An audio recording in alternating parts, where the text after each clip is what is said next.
Vamos a hacer un pequeño recuento para que entendamos del hilo se saca el ovillo y que aquellos polvos trajeron estos logros. Hemos visto cómo ha acelerado la tendencia al reordenamiento jurídico en República Dominicana, concomitantemente con tendencias liberticidas. En este sentido, posterior al escándalo necesario que generó la Ley 1-24, que conculcaba las libertades fundamentales y principios constitucionales, recientemente el presidente de la República, Luis Abinader, presentó, luego de 2 años de formada la comisión a los fines, la que sería la modificación a la Ley 6132 sobre expresión y difusión del pensamiento, con la salvedad de que ya no se trataría de una modificación a la pieza como tal, sino de una derogación para dar entrada a otra ley que incluyera los medios digitales y con esto, evidentemente, las redes sociales. Hay un ingrediente vital que promueve un terreno fértil para que se generen totalitarismos que son partes de estas tendencias liberticidas. Cuando hablamos de dictaduras, restricciones a la libertad de expresión y difusión del pensamiento, necesariamente habría que colocar en un parámetro de comparación qué rol juega la sociedad en este sentido, que es la principal afectada. Pues en este caso me gustaría remitirles a la teoría de la espiral del silencio. Por temor a ser excluido de la sociedad, la gente prefiere silenciar cualquier postura que podría generar polémica.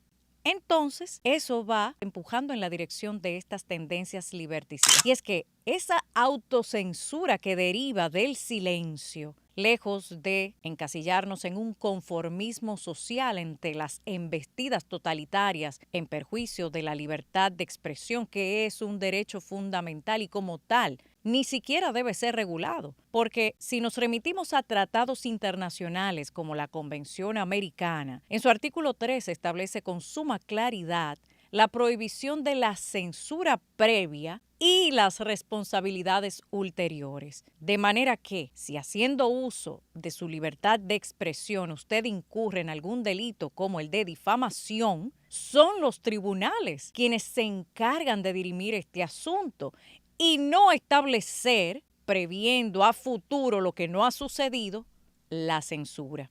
El hecho de crear esta nueva ley que incluye medios digitales también es hechura del mismo modelo de leyes mordazas que no solo tocan a la República Dominicana, porque es una hechura a nivel global. ¿Y qué pasa cuando llega a países como la República Dominicana, en donde tenemos esta proporción? Alta corrupción, baja institucionalidad. Precisamente la aceleración evidente de ese reordenamiento jurídico que permite introducir estas nefastas figuras que buscan censurar monopolizadamente. Crear un traje único. Básicamente se centra en que para regular los peligros o problemas de la comunicación, el ojo lo han puesto en creadores de contenidos. La censura no es solo literal. Usted puede imponer cargas imposibles a creadores de contenidos cumplir con una serie de requisitos. Por ejemplo, dicho por el propio presidente de la República, que usted requerirá como programa digital o medio digital en redes sociales hasta un director de medios digitales. De los directores de medios de comunicación, habrá un director responsable del contenido al frente con cada publicación diaria o periódica en los medios radiales, televisivos o digitales. Cada programa de cualquier índole tendrá un director. Ya le están a usted de antemano estableciendo cuál es el modelo que usted debe establecer para poder comunicar supuestamente con libertad. Pero antes de usted emitir un juicio o una posición, usted la pensó primero. ¿Qué pasaría si de buenas a primeras yo le digo a usted que ya no sería solo preservar lo que usted pueda comunicar públicamente? Recuerden los tratados internacionales que prohíbe la censura previa. Ya no sería siquiera preservar ese fundamento, sino su propio cerebro.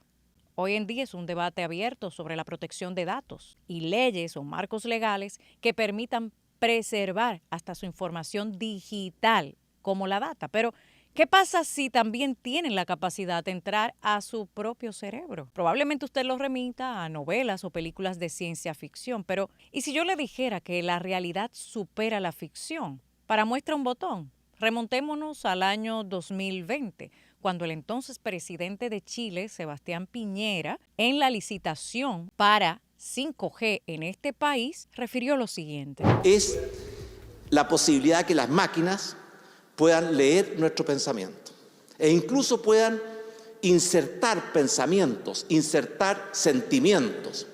Y una de las preocupaciones que analizamos fue que no basta con proteger los datos, tenemos que pensar también en cómo vamos a proteger nuestra conciencia, nuestra intimidad. Y muy pocas decisiones vienen a nuestra conciencia. La mayoría las toma este sistema nervioso de forma autónoma e inteligente. Lo mismo va a pasar con muchas otras esferas de nuestras vidas gracias a esta tecnología. Y tenemos una contraparte local de la catalogada oposición por parte del doctor Leonel Fernández Reina, cuando él establece con el tema de la criminalidad remontarnos a lo que en su momento fueron novelas y películas de ciencia ficción, pero que hoy son una realidad que él mismo admite cuando sugiere que para abordarlo establecería un sistema con tecnología muy similar al que, como todos alguna vez escuchamos o leímos, del precrimen. Antes de que se cometa el delito, ya tendría ese sistema la facultad y la potestad de apresar, de detener a un ciudadano antes de que cometa un delito, penalizar un acto que no ha sucedido, pero que usted entiende que sucedería. Eso se utilizaría evidentemente como lo que se pretendía con la ley 1-24, un arma de extorsión, de chantaje, de manipulación, haciendo uso de un mecanismo totalitario y ajeno a la realidad, porque antes de que suceda, para él ya sucedió. Lo que yo siento, sin embargo, que será la gran diferencia es en el uso tecnológico que vamos a tener. Vamos a introducir cámaras que con un algoritmo podrán detectar expresiones faciales, expresiones corporales de personas que estén en espacios públicos y poder predecir con anticipación la acción en que esas personas pueden incurrir. Y entonces hay botones que se disparan y permiten entonces presencia de la autoridad antes de que el delito pueda cometerse. Ya eso existe. O sea, utilización de un algoritmo con cámaras de reconocimiento facial y detección temprana de actitudes delictivas que aplicadas pueden efectivamente contribuir a disminuir la acción de actividades criminales de manera preventiva. Y en ese mismo sentido, desde que inició el presente periodo gubernamental 2020, no hemos visto nada distinto a ese parámetro que busca hechura de leyes mordazas, muy parecidas incluso a otras de la región o incluso hasta Hispanoamérica, Europa.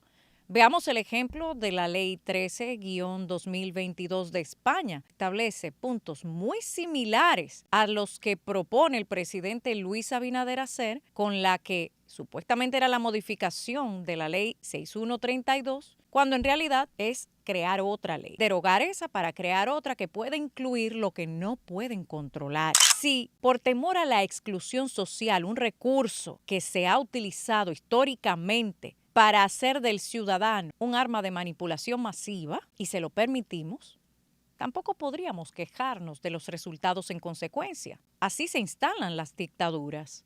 Recordemos los 11 principios goebbelianos de propaganda nazi. Goebbels estableció entre estos principios que el de orquestación hablaba de repetir algo que, aunque no fuera real, por repetición cala y se convierte en una verdad, aunque no lo fuera.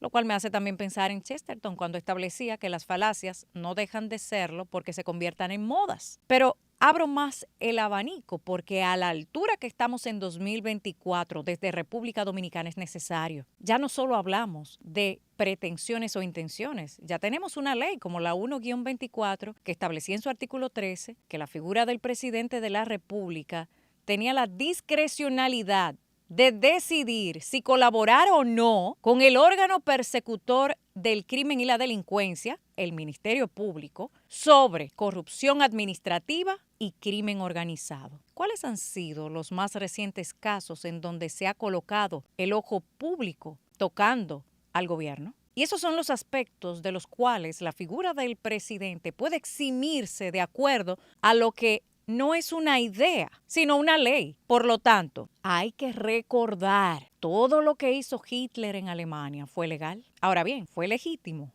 En la legitimidad descansa un principio constitucional. Artículo 6 de la Constitución Dominicana, la supremacía de la Constitución y la soberanía del pueblo. A la senadora por Bauruco del PRM entendió una idea necesaria para la República Dominicana establecer por ley la censura de prensa y de expresión del ciudadano, bajo un calificativo muy atractivo, pero en el fondo es exactamente lo mismo que se ha alertado y que ocurrió con la Ley 1-24, conculcar los derechos fundamentales y los principios constitucionales. En este caso, ella lo colocó bajo el amparo del derecho a la intimidad, el honor, el buen nombre y la propia imagen, que les recuerdo, llegó a ser aprobada en primera lectura. El asunto es que vuelven e introducen estos proyectos con otros nombres y es por eso que hay que prestar especial atención. Pero estos derechos no son derechos absolutos, no hay derecho absoluto. El único derecho absoluto, siempre le digo a mis estudiantes en la universidad, es el derecho a no ser torturado. Ese ejercicio de la libertad de expresión en redes sociales encuentra como frontera el derecho al honor, a la intimidad, a la propia imagen, a la privacidad de las personas. Ahora tenemos una asignación cada uno de los dominicanos. Con esta no modificación, sino derogación de la ley 6132 de expresión y difusión del pensamiento por una nueva ley que incluye los medios digitales como parte del problema que buscan solucionar, creando un instituto, el INACOM, que tendría plenos poderes, no solo para manejar los contenidos de los creadores digitales de contenido, sino que a medida que avanza el tiempo, a través de la vía administrativa del INACOM, tiene las facultades para ir actualizando medidas que se vayan ajustando en la dirección que ellos entiendan en términos de libertad de expresión de todos y cada uno de los dominicanos. Como en el mundo digital hay tantas transformaciones y la necesidad de ir cambiando la regulación de manera en cascada, de manera permanente, esa capacidad de regulación permanente la tiene el INACOM por la vía normativa, en el pleno uso de sus facultades administrativas. Quien ose denunciarlo, entonces ser castigado. La desinformación no es más que disidencia. Le dicen que el delito de odio lo que busca es alejar discursos que puedan ofender, pero el campo de la ofensa es muy subjetiva y ahí se abre otra brecha de discrecionalidad con la diferencia de que quien tiene la sartén por el mango es el poder. Todo lo que el poder no puede controlar, busca domesticarlo. Debemos sacudirnos, especialmente recordando que el soberano es el pueblo. Y este modelo de ley mordaza, bajo el amparo y las directrices de la propia ONU, aquella que responde a los intereses del Foro Económico Mundial y que, iniciando este año, calificó la desinformación como la mayor amenaza para este año 2024 en consonancia con este reordenamiento jurídico en el país, en la región y el resto del mundo que busca calzar las leyes mordazas como la nueva realidad totalitaria para los ciudadanos en cada país del mundo. Se busca evitar la discriminación, pero ¿quién establece la discriminación? Quienes están claros que un algoritmo puede ser un ingrediente perfecto para la receta de la manipulación y que para que no se denuncie, entonces, un presupuesto en términos de manejo de crisis y seguir en la misma dirección. Cada X tiempo habría que rendirle al INACOM unos informes de cuáles son los criterios sobre cómo se usan los algoritmos. Porque ustedes saben muy bien que la utilización de los algoritmos es fundamental para el posicionamiento o para la manipulación de la opinión pública. O, por ejemplo, las noticias falsas. Hay que proteger a las personas de las noticias falsas. Esto no es más que censura pura y dura, que va en el campo de la subjetividad, porque cuando usted ve instituciones oficiales, que son las propias generadoras de la desinformación pagan por su delito? Es preferible que hayan noticias malas a que no hayan noticias y que haya un temor de decir las cosas. Al final, ¿quién desinforma? El poder tiene poder absoluto para manipular la realidad. El verdadero peligro es mantenernos o caer en primer lugar en la espiral del silencio, esa que establece una autocensura y les da un terreno fértil para competir sin competidores, que es lo más parecido a una dictadura con apoyo popular, aunque no estén de acuerdo. Les recordamos que también estamos disponibles en nuestro canal de YouTube, La Criba Karina Sánchez Campos.